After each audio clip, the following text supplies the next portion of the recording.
Good day, Crime Talk aficionados. My name is Scott Reisch, and this is Crime Talk, the most fact-driven, unbiased true crime channel on the entire internet. Thanks for watching. Let's get straight to the docket. First, today we celebrate Dr. Martin Luther King. Second, a dating app leaves two in critical condition. Third, a man is charged for living in Chicago O'Hare's airport for 3 months. Fourth, how do you like your coffee? Fifth, 328 kilos seized in South Florida. What went wrong? And finally, our dumb criminal contestant of the day. Let's talk about it.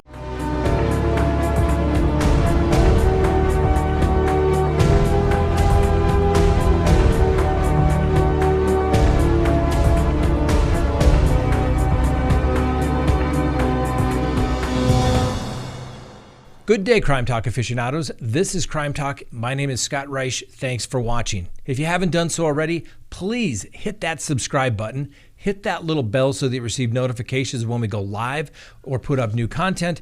And as always, please leave me a comment below.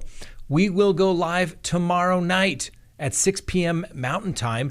And if you would like your questions answered, we're going to be putting up a little question section on our Instagram page. So leave us a response to that when it goes up, and we'll answer it tomorrow night when we go live. All right, first on the docket. Today we celebrate Dr. Martin Luther King. Now, it has been more than 50 years since his assassination in 1968, and Dr. Martin Luther King is remembered as an activist, a prominent leader in the civil rights movement, a pioneering historical figure, and wordsmith.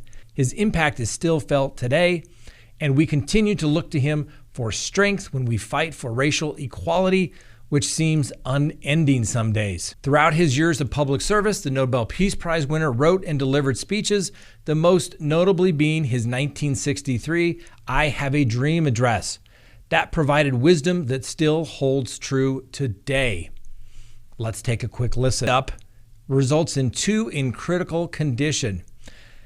Two men were hospitalized in critical condition Saturday night when a dating app website hookup in Detroit turned into an attempted robbery. Shocking. Have you ever heard of that before?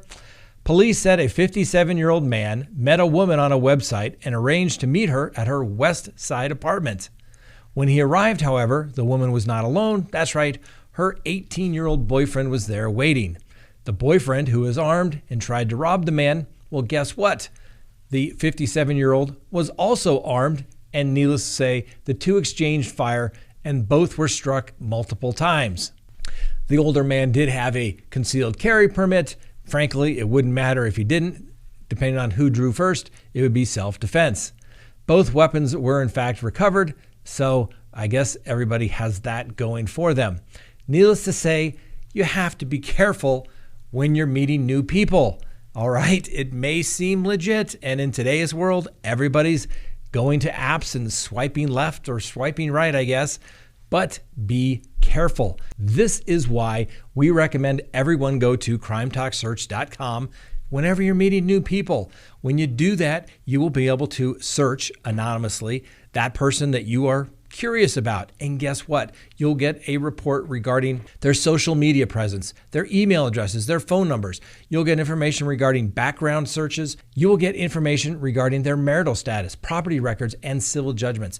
Everything you want to know about somebody that they're probably not going to tell you the first time. Like, for example, when you come over, my boyfriend may be here to rob you with a gun. Things you may want to take into consideration.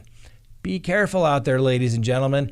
It is a dangerous world. Next on the docket, a California man who claimed to be too afraid due to COVID-19 hid out for 3 months in a secured area of O'Hare International Airport until his arrest this weekend.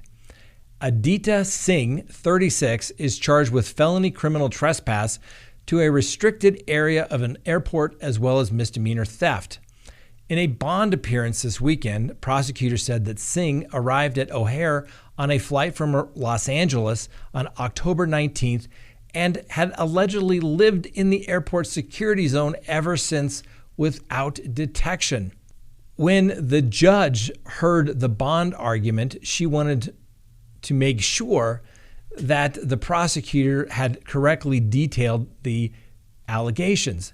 The judge stated, quote, "So if I understand you correctly," the judge said, "you're telling me that an unauthorized, non-employee individual was allegedly living within a secure part of the O'Hare Airport terminal from October 19th, 2020 to January 16th of 2021 and was not detected?" The judge said, "I want to understand you correctly." The prosecutor affirmed the court's question. Apparently, 2 United Airlines employees approached Singh and asked to see his identification. Singh lowered his face mask and showed them the airport ID badge that he was wearing around his neck. The badge actually belonged to an operation manager who had reported it missing on October 26th. The employee actually called 911. Police took Singh into custody about 11:10 a.m. on Saturday, where he was scheduled later to appear on the following Sunday in court. It's allegedly reported that Singh reportedly found the badge in the airport and was scared to go home due to COVID-19. Apparently, other passengers were giving Singh food while he was living in the airport. Singh has no criminal background, according to the record made at the bond detention hearing. Mr. Singh's attorney argued that this was nonviolent, although a little unusual.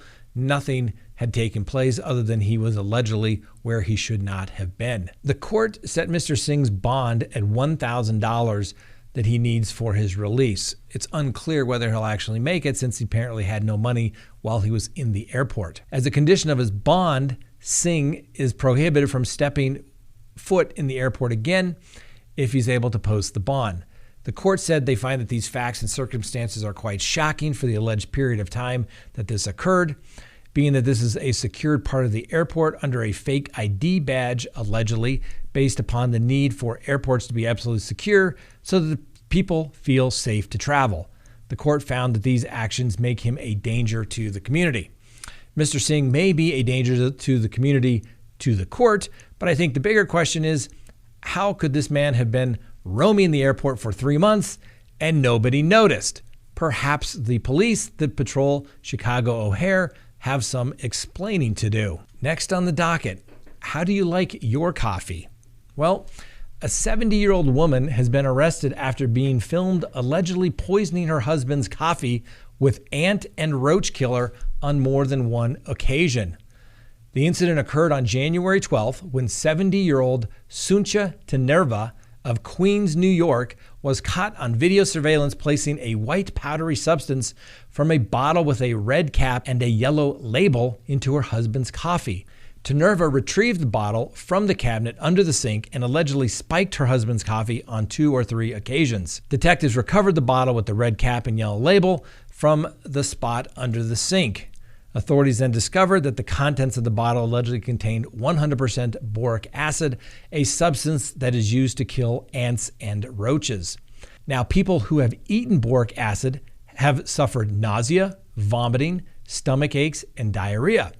People that have eaten extreme amounts, they have had red boiled lobster-like skin rashes followed by skin loss.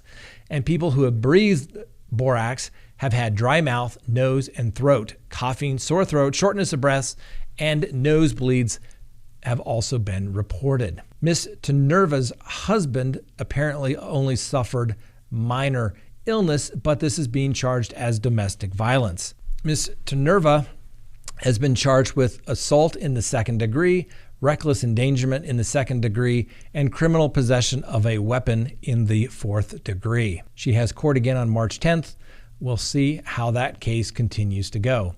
I don't think she's going to be bringing her husband breakfast anytime soon. Next on the docket, 328 kilograms seized at a South Florida airport. Federal authorities seized nearly 300 bricks of cocaine during a routine X-ray baggage inspection after a U.S. Virgin Island charter flight landed at the Executive Airport in South Florida Tuesday evening.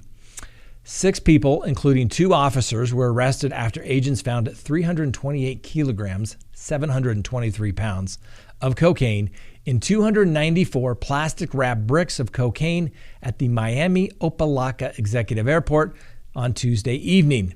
The bricks were inside several duffel bags and suitcases belonging to the only passenger on the private plane. Those initially arrested included Shaquem Mike, Malik Leonard, Roystein David, and Tushwan Adams. 2 others, Trevin Adams and Anthony Berkeley, were arrested later. Shaquem Mike and Tushwan Adams are with the U.S. Virgin Island Police Department, certainly complicating things for them. The 4 defendants who were aboard the plane are U.S. citizens residing in St. Thomas, Virgin Islands, according to the criminal complaint. Officials said that U.S. Customs and Border Protection officers inspected the baggage.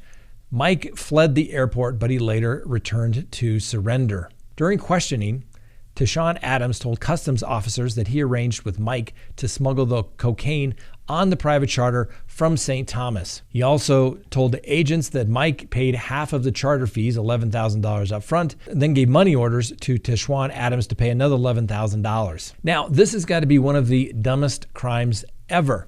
If anyone has ever flown into South Florida, particularly an international flight like this would be, the plane is going to be searched. I can tell you, I have flown into South Florida several times, and the only time that I was ever ramp checked when I landed, when I got to the FBO, was in South Florida. Everybody knows that you don't do anything illegal down there, particularly trying to smuggle 700 pounds of cocaine on your airplane. It will be seized. These people are not bright. They clearly did not plan this out, and they probably owe somebody a lot of money for those drugs because it was probably fronted to them. Be careful, guys. You may be safer in custody for a while. Next on the docket, our dumb criminal contestant of the day.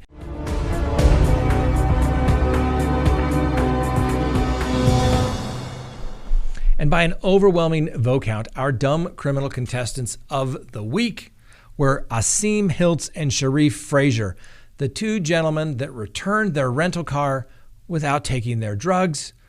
When they returned, the police had already found the drugs, as it was reported by the clerks at the rental car return office.